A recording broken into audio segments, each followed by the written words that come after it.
El viaje es por dentro, un podcast dedicado a explorar el mundo de la salud mental y el bienestar emocional.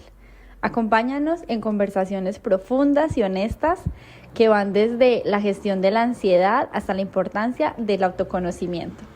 Gracias por iniciar tu viaje interior con nosotros.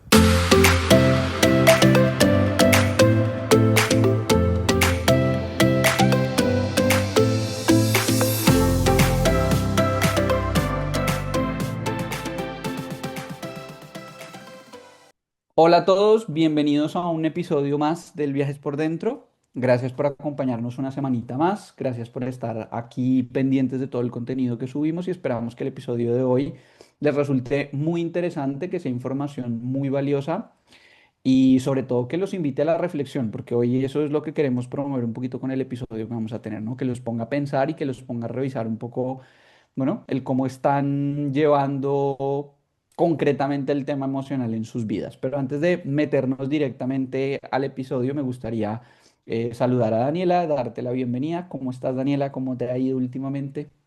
Hola para todos y para todas, a las personas que nos escuchan a cualquier momento del día. ¿Qué les puedo decir? Ha sido semanas adultas, muy difíciles, sin comentarios, pero creo que el episodio de hoy es un episodio que va muy relacionado con temas que he venido hablando esta semana y que he estado notando estos días en mis diferentes contextos, así que estoy como súper preparada para el día de hoy. Nuevamente, como Pablo les dijo, espero que les guste mucho este tema, que los ponga mucho a reflexionar y que de verdad es un tema que nos tomemos en serio. O sea, creo que, a ver, hablar de la salud mental en general debe ser algo importante y nos debemos tomar en serio todo lo que sea relacionado con la salud mental. Por eso hay que escuchar personas que sepan de este tema. Pero el tema de hoy en particular, creo que hay que tomárnoslo más en serio que nunca, porque también es un poquito como una alerta de lo que está pasando socialmente. Entonces, te dejo a ti, Pablo, que empieces a desarrollarlo. Sí, yo creo que un muy buen punto de partida es justamente eso que dices, Daniela, de la relevancia social que tiene este tema hoy en día. Y antes de ponerle un poco el nombre al episodio o hablar un poco más concretamente de lo que vamos a charlar hoy, sí me parece importante hacer justamente una introducción en función de eso que acabas de mencionar de la relevancia social, porque creo que estamos en un punto histórico en el que como sociedad esos modelos de masculinidad tradicional están cada vez más arraigados, más afianzados y son cada vez más rígidos, sorpresivamente en la gente más joven, porque claro, es verdad que siempre hemos escuchado a nuestros abuelos hacer comentarios medio funables o a nuestros tíos creerse chistositos cuando están soltando chistes misóginos o machistas. Y eso creo que en alguna medida es esperable porque desde alguna, es decir, no estoy diciendo que sea correcto, ojo, eso es importante aclararlo, no estoy diciendo que esté bien, pero es esperable porque son resultado del contexto en el que han crecido y es verdad que son personas que vienen de contextos donde esto estaba muy normalizado. Para los que nos escuchan desde Colombia, no sé si recordarán que había una época en que había, yo creo que ese programa existe todavía, Sábados Felices y había un comediante en concreto que siempre salía a hacer chistes sobre la esposa que le pegaba o la suegra que le amargaba la vida. Eran chistes absolutamente misóginos y machistas y los transmitían por televisión nacional sin ninguna vergüenza de nada, porque era lo que estaba normalizado en ese momento.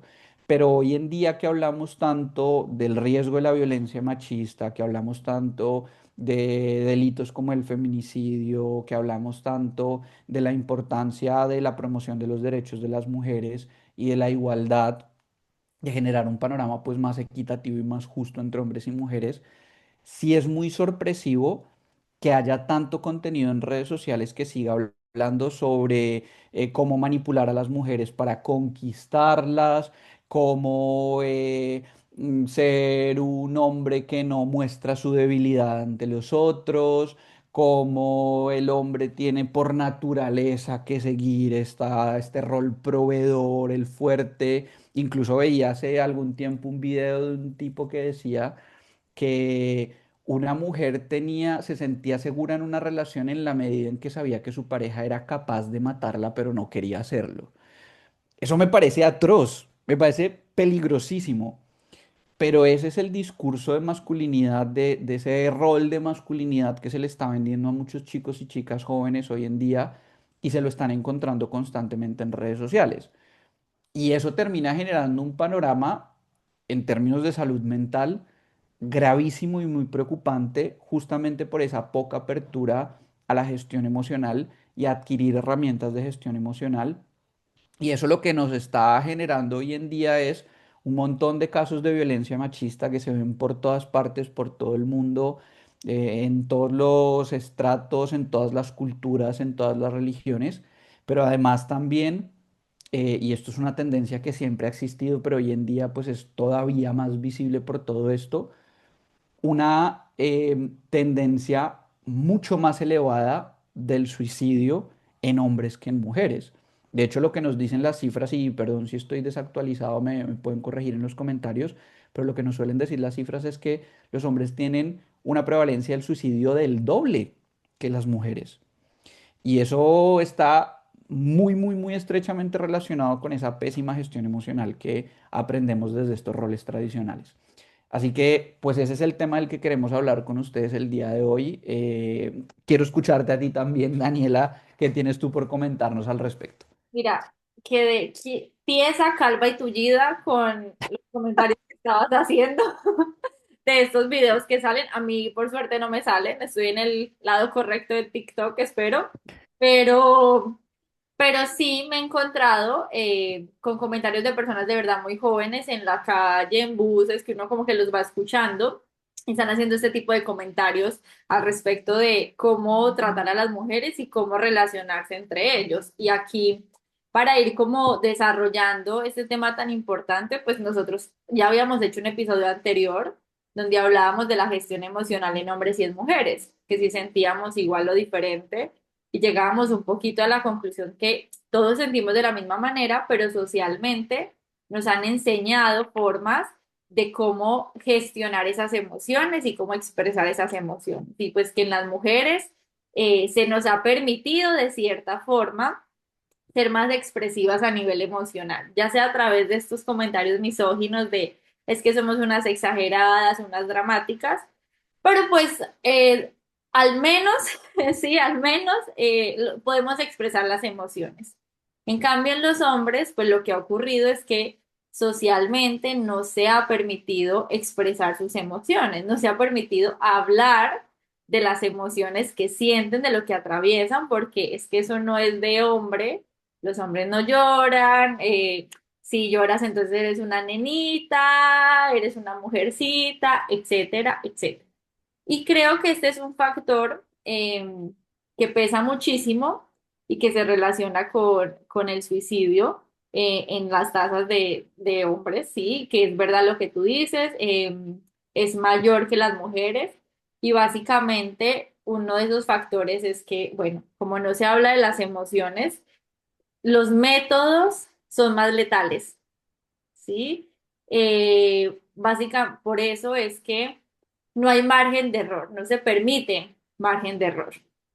Lo segundo, y asociado con esto, es que, claro, como yo no hablo de mis emociones, porque ni siquiera las sé reconocer a veces, no me han permitido hablar de emociones, pues yo no busco ayuda. ¿Sí? Porque es que yo no estoy loco, porque es que nadie me va a entender, porque como así que yo como hombre estoy sufriendo por esto. Entonces no lo hablo con mis amigos, no lo hablo con mi familia, no busco ayuda profesional. Y al no haber una socialización emocional, aparece mucho más esta sensación de yo estoy solo al respecto, porque desde pequeños nos han enseñado, bueno, les han enseñado a los hombres, a las mujeres no tanto, pero a los hombres se les ha enseñado a ocultar sus emociones. Cuando se ven con amigos, creo que hablan de todo menos de emociones, ¿no? Eso no suele pasar en una conversación en un grupo de amigos. Bueno, también es verdad que dependerá del grupo de amigos, ¿no? Pero no es lo más común. Y esto del grupo de amigos es un punto clave alrededor de eso que estabas diciendo, Daniela, porque el problema no es que los hombres, que es tal vez la tendencia, la creencia general social, y es los hombres vivimos las emociones de una manera distinta por biología, por naturaleza, así somos, así sentimos, que ya en ese episodio que mencionabas, Daniel, hace un momento lo charlamos. Si no lo han escuchado, váyanse a la temporada anterior, que por ahí también dijimos un par de cosas muy interesantes. Pero claro, esta creencia de que hay una diferencia biológica está muy arraigada en dos elementos en concreto. Número uno, en la temprana socialización diferencial.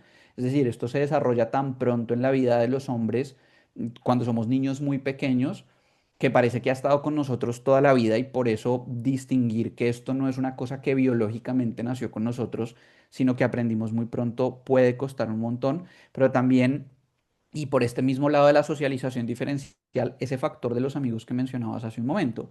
Tú dijiste hace un rato que estás en el lado correcto de TikTok, y ahí creo que hay una clave fundamental, y es que si ustedes se ponen a mirar el tipo de contenido que consume en redes sociales, la música que escucha, las películas que ve una mujer promedio, se van a encontrar que escucha, ve, sigue hombres y mujeres en igual medida.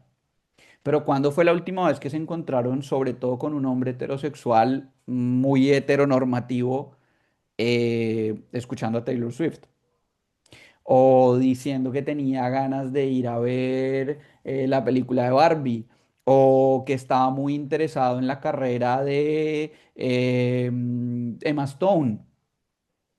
Porque claro, a las mujeres se les ha enseñado desde muy pequeñas a sentirse representadas con lo femenino y lo masculino por igual, en la medida en que cuando se dice los niños tienen que salir al parque a jugar, se está hablando de los niños y las niñas tienen que aprender a sortear un poco esta idea de, aunque no se me nombre y no se me incluya en el grupo, hago parte de, y en ese sentido pueden sentirse representadas de alguna manera, tanto en las historias de hombres como en las historias de mujeres.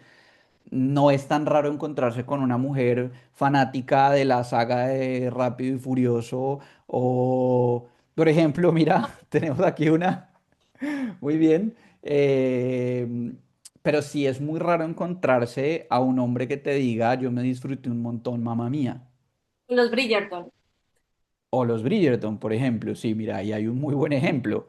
Eh, Y eso no pasa porque los hombres no seamos capaces de empatizar con lo que viven las mujeres, o con las tramas de mujeres, entre grandes comillas, o los problemas de mujeres, entre grandes comillas, sino deriva de que desde muy pequeño se nos está diciendo que lo peor que le puede pasar a un hombre es ser una mujer. Y eso se termina convirtiendo muchas veces también en esta idea de, y ahí es donde viene el tema del lado correcto de TikTok. Cuando entro a redes sociales y me encuentro a una mujer, la deslizo lo más rápido posible, porque capaz si me dice algo que me va a feminizar. Y eso termina haciendo que el contenido que consumen muchos chicos jóvenes hoy en día sea producido por hombres y para hombres, manteniendo estas dinámicas de... La vez pasada vi uno que decía que si querías como conquistar a tu novia, te metieras a duchar con ella y le orinaras la pierna, como si fueras un perro marcándola. Es que dicen cada cosa, Daniela, que de verdad. Pero claro, todo eso está muy anclado en... Hay una burbuja de esa pseudocultura ahí de los incel y del machismo y la misoginia en redes sociales, que mantiene mucho de este discurso. Y el problema es que muchos de estos chicos, no voy a decir que todos, pero sí un porcentaje muy grande, y si todos los que les ocurre esto vienen de esos entornos, tienen una altísima probabilidad o de terminar haciéndole daño a una mujer, o de terminarse haciendo daño a ellos mismos. Con toda esta idea de yo soy el hombre alfa y a mí no me vas a rechazar, entonces te hago daño, o yo soy el hombre beta y entonces soy miserable y no valgo para nada y termino pegándome un tiro. Ahí hay un discurso muy peligroso. Ahí tocaste dos cosas claves y fundamentales que llevan justamente a la conducta suicida en hombres, y es por un lado esa idea de autosuficiencia extrema, ¿cierto? De yo puedo solo, tengo que poder solo, y entonces ese tengo que poder solo pues implica que estas emociones no me pueden quedar grande, que yo no me puedo sentir de esta manera, nos lleva a la evitación emocional, a la invalidación emocional, y bueno, como lo hemos hablado muchas veces aquí en este podcast, cada vez que invalidamos una emoción, la emoción no se va, la emoción va creciendo, va creciendo, va creciendo, va creciendo hasta que ya no sabemos qué hacer con ella. ¿Mm? Y por otro lado, este rechazo a la vulnerabilidad. Entonces, si yo no puedo sentir esto, yo tengo que poder solo, esto no me puede quedar grande, yo no puedo sentir estas cosas. El hecho de que yo me sienta así y que quizás yo me vea representado en una mujer que está hablando también de estas emociones, me hace sentir vulnerable.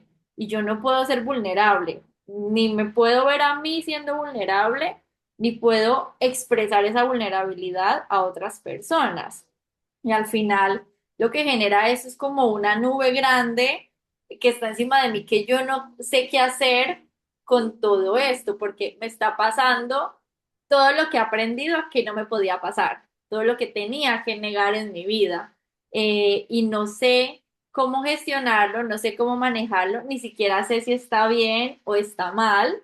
No lo hablo porque entonces me da miedo que me juzguen, que me ridiculicen, porque quizás he juzgado a otras personas antes por esto, no he creado esos entornos seguros, o también creo que hay un punto importante y es que quizás en algún momento yo sí expreso estas emociones y fui castigado, ¿sí? Se rieron de mí. No sé, el típico ejemplo de cuando a un chico lo deja su pareja y lo habla con sus amigos y sus amigos se ríen de él, como usted tan bobo llorando por eso, vamos a emborracharnos y ya se le quita, ¿sí? O cuando yo de pequeño lloraba en mi casa por algo y entonces me decían, venga, los hombres no lloran, ¿sí? Usted tiene que ser un machito. Pues esto empieza a ser como una nube muy grande que está creciendo siempre dentro de mí y viéndolo de esta manera creo que llega un punto donde ya no sé qué hacer con tanto. Y como en la vida van pasando un montón de cosas, un montón de situaciones, un montón de experiencias que indudablemente nos generan emociones porque somos seres sintientes, pues yo no sé lidiar con esas emociones y es como que voy con las manos llenas muy pesadas y al final la conducta suicida se convierte como en esta única salida que yo veo en ese momento, no porque sea la mejor salida, sino porque es lo que creo que me va a servir porque no veo nada más. Sí, mencionaste yo creo dos puntos que es fundamental que tengamos en cuenta y que explican mucho de esto, pero también nos pueden dar un poquito esa, como esa noción de por dónde podemos empezar a trabajarlo. Lo primero es esta idea de, se nos enseña desde muy pequeños que los hombres no tenemos emociones o que no las experimentamos de la misma manera que las mujeres, con lo cual la respuesta aquí es si yo las estoy sintiendo, tengo que ser lo suficientemente bueno para ocultarlas, para que nadie se dé cuenta que yo soy un hombre raro que siente. Y eso se termina convirtiendo en que muchos hombres lleguen a la vida adulta con esta tendencia a ocultar la experiencia emocional o camuflarla con cosas que son socialmente más permitidas y que muchas veces desde lo social se interpretan como esto no es emocionalidad, ¿no? Porque de alguna manera como que nos acostumbramos a que llorar es emocionalidad, hablar con un amigo es emocionalidad, decir que me siento mal es emocionalidad, pero tirar el teléfono contra la pared, soltarle un puñetazo a la mesa, eso no es emocionalidad. De hombres. Incluso, exactamente, eso es de hombres. De hecho, ahora me acordaba de un video que vi tal vez esta mañana en Suba, para los que nos escuchan desde Bogotá, que Suba es una localidad muy grande, un barrio muy grande que hay en Bogotá, para los que no saben. Era un hombre grabando una situación que vio pues en la calle, habían dos conductores discutiendo, uno como que sacó la cruceta y le dio un varillazo en la cabeza al otro, el otro sangrando la cabeza. Claro, yo me pongo en esa situación y digo, si a mí me golpean con una varilla en la cabeza, yo voy a sentir, además del dolor físico, muchísimo miedo y me voy a querer apartar de esa situación porque voy a sentir que esto está poniendo en riesgo mi vida. Pues este hombre se aparta de la situación, se mete a su carro, yo esperaba que ahí se acababa el video con este yéndose, cuando de repente se baja del carro con un arma y empieza a dar disparos al aire.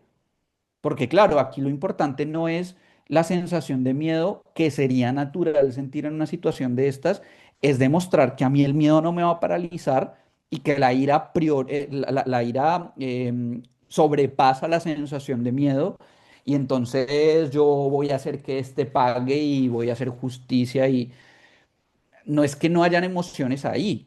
Esa reacción es una reacción profundamente emocional. Lo que pasa es que muy rápidamente la ira termina reemplazando el miedo, no porque los hombres tengamos la tendencia a sentir de esa manera, sino porque desde muy pequeños se nos ha ridiculizado por sentir miedo.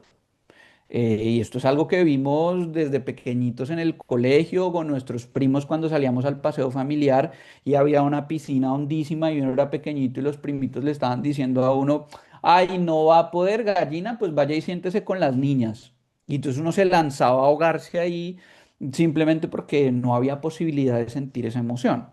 Luego, y por el otro lado, creo que hay un punto aquí también importante y es, tú mencionabas esto de la dinámica de cuando uno se acerca a los amigos a contarles que terminó una relación de pareja y que se siente mal y demás.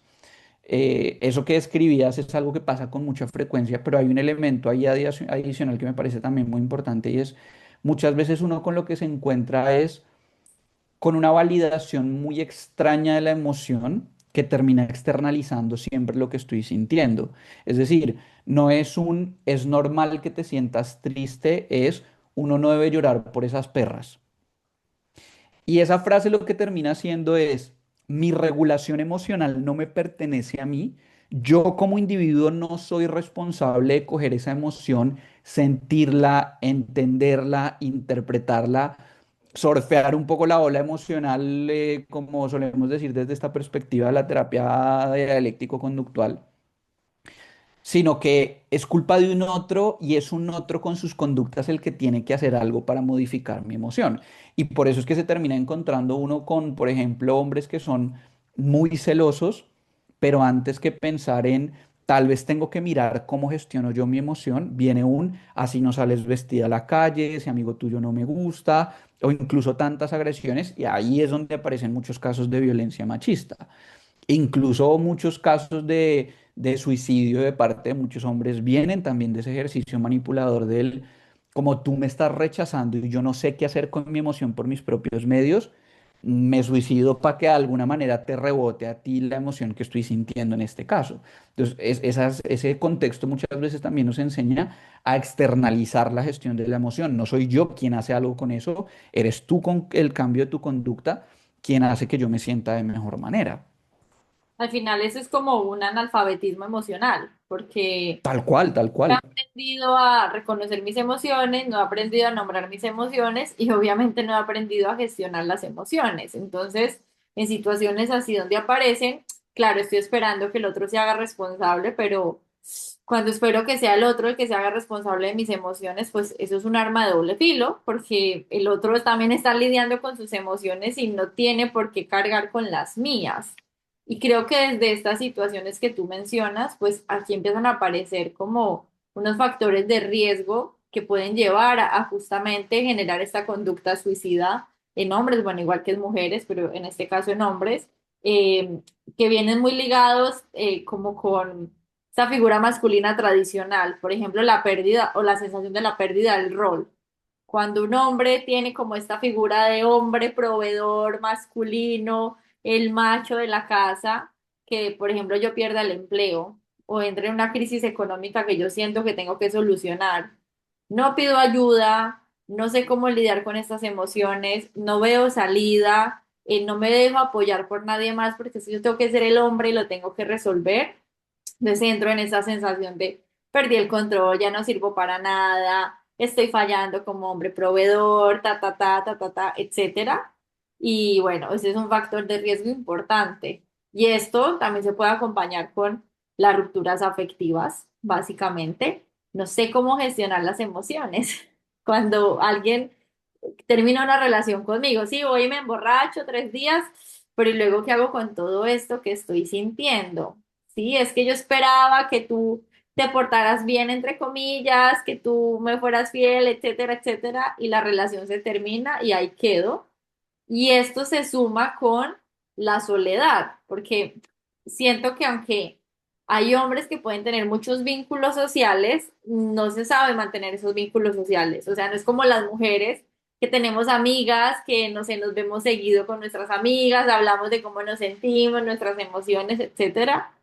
En los hombres los vínculos son diferentes. Si es como que nos vemos para tomar, nos vemos para el partido de fútbol, si se termina una pareja nos emborrachamos ese día, pero luego nos desaparecemos y cada uno en lo suyo y ahí aparece esa sensación de soledad. Eh, entonces no sé cómo trabajar todo eso que estoy pasando dentro de mí y estos factores pues pueden llevar a que te consuma el suicidio, ya sea de forma impulsiva o muy o planeada. Sí, y por supuesto que aquí hay una, si te das cuenta en eso que estabas mencionando, Daniela, hay una absoluta instrumentalización del vínculo social, es decir, yo me veo con mis amigos para hacer actividades, no para construir vínculo. Un poco lo que decías hace un momento, es verdad que un grupo de amigas también se pueden reunir para tomarse un café, para ir a una obra de teatro, para jugar un deporte, para jugar un videojuego, para hacer un viaje. Pero en medio de todo eso hay un enriquecimiento del vínculo. Muchas veces las interacciones de los hombres con otros hombres están mucho más basadas en la actividad per se, ¿no? En el vamos a tomar, en el vamos a jugar billar, en el vamos a jugar fútbol, pero en esa interacción no hay una profundización más allá de contarse chistes entre ellos, mostrarse la chica con la que están saliendo ahora, pero no hay una profundización un poquito más allá de ese vínculo. Con todo y que unpopular, ¿cómo es? Bueno, mira, no pude ni siquiera en español. Opinión impopular. Em, yo creo que somos una sociedad tremendamente homoafectiva entre los hombres, pero eso es tema para otro podcast y luego quieren que lo charlemos. Pero sí, evidentemente esos espacios terminan siendo demasiado superficiales para que haya realmente una red de apoyo y acompañamiento en lo emocional. Pero aquí viene un otro elemento que me parece importante y es con todo y que hemos crecido en contextos en los que se nos enseña a priorizar el tener que ser hombres, hombres, hombres de verdad, que soportan, que no se quiebran jamás, que no muestran emociones, también hay una tendencia a aprender que en esa interacción muy heteronormativa de un hombre y una mujer en una relación de pareja, como que siempre parece que hay un intercambio de dos cosas en concreto. Como hombre busco sexo y apoyo emocional. Y entonces muchas veces la pareja se termina convirtiendo en ese lugar donde deposito constantemente todo lo que estoy sintiendo y es el único vínculo en el que puedo medianamente expresar algo emocionalmente. De hecho, pensaba en muchos casos que he tenido a lo largo de estos años de ejercicio profesional, sobre todo incluso muchos casos de terapia de pareja, donde el hombre está claramente deprimido, muchas veces incluso hasta con diagnóstico, pero quien está soportando todo ese malestar emocional es su pareja. Incluso muchas veces uno de los primeros pasos dentro de estos espacios de terapia de pareja es, no vas a soportar tú el malestar emocional que está sintiendo él, con todo y que sientas mucha compasión, pero es que quien tiene que repararle o solucionarle, entre comillas, la depresión a tu pareja no eres tú, es él quien tiene que buscar espacios, ¿no? Y muchas veces nos encontramos con esposas o novias que dicen, es que le he dicho mil veces que vaya al psicólogo, pero él no quiere. ¿Pero por qué? Es que se lo he buscado, es que yo mandé mensaje a este centro tal, porque tienes que ser tú quien gestione esa emoción. Entonces creo que una de las primeras cosas que necesitamos hacer es empezar también a desentendernos de ese rol de cuidado, porque claro, si yo estoy acostumbrado a que ella me cuida, pero ella también está muy disponible a cuidarme en ese aspecto en concreto, nunca voy a ser yo un garante de tener una buena regulación emocional. Y con eso quiero empezar a cerrar, pidiéndoles porque bueno, no sé, ahora mismo no tengo las estadísticas, luego si quieres, Daniela, nos cuentas, pero me imagino que tendremos más audiencia femenina que masculina, no me sorprendería para nada. Mira, que lo sabía. Quiero pedirle a todas esas mujeres que nos escuchan y que de pronto ven a su papá que tiene una dificultad para reconocer qué es lo que siente, pero aún más para gestionarlo. Todas esas mujeres que ven una pareja que solo sabe decir estoy bien o estoy mal, pero no le sabe poner ningún otro nombre a eso. Todas esas amigas que ven que su amigo cuando tiene una situación muy compleja se sume en un profundo pozo y le cuesta muchísimo hacer algo con toda esa emoción tan intensa. Todas esas mujeres que tienen alrededor suyo hombres a los que ven profundamente solitarios y metidos muy en lo suyo, que nunca hablan de lo que les pasa, mándenles este episodio. Este episodio no les va a resolver el problema, por supuesto que no, pero capaz si de 100 personas a las que les manden este episodio, a 10 les queda sonando el gusanito de la duda ahí en el oído de, oiga, me identifiqué con mucho de lo que dijo esta gente y tal vez el problema no es que los hombres somos así o que las mujeres son asá, sino que yo crecí en un contexto en el que me enseñaron a negar una parte muy importante de mí y por eso estoy en riesgo de hacerme daño o de hacerle daño a un tercero.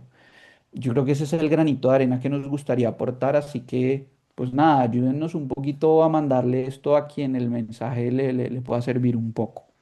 Yo a eso que tú dices, le sumaría también a esos hombres que nos escuchan que puedan empezar a identificar señales en ellos. Si, por ejemplo, últimamente se notan más irritables, están más agresivos, si notan que se están aislando más de sus actividades, que ya no les gusta tanto, que ya como que con sus amigos no conectan, que están perdiendo el apetito o están comiendo en exceso, que están teniendo cambios en el sueño. Y que por ahí aparece algún pensamiento o algún comentario indirecto de, es que ya nada tiene sentido, ya para qué, y si están consumiendo alguna sustancia o están presentando conductas de riesgo, como que salen a tomar más seguido cuando van al volante conduciendo el carro, el coche, como que ya no les importa acelerar y es como, pues, qué va a pasar?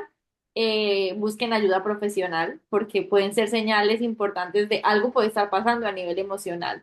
No están solos a nivel emocional. Creo que hay muchas personas que se pueden sentir identificadas con eso y que al final buscar esa ayuda, pues es ese granito o ese empujoncito que necesitamos para ver ese otro camino que posiblemente dentro de este estado emocional no estamos viendo. Así que, bueno, gracias a las personas que nos escucharon el día de hoy. Leemos sus comentarios que nos puedan hacer a través de nuestras redes sociales. Y bueno, nos conectaremos próximamente en un episodio más. Pablo, muchas gracias por acompañarnos y pues por toda la información que nos has dado y a ustedes por conectarse con nosotros.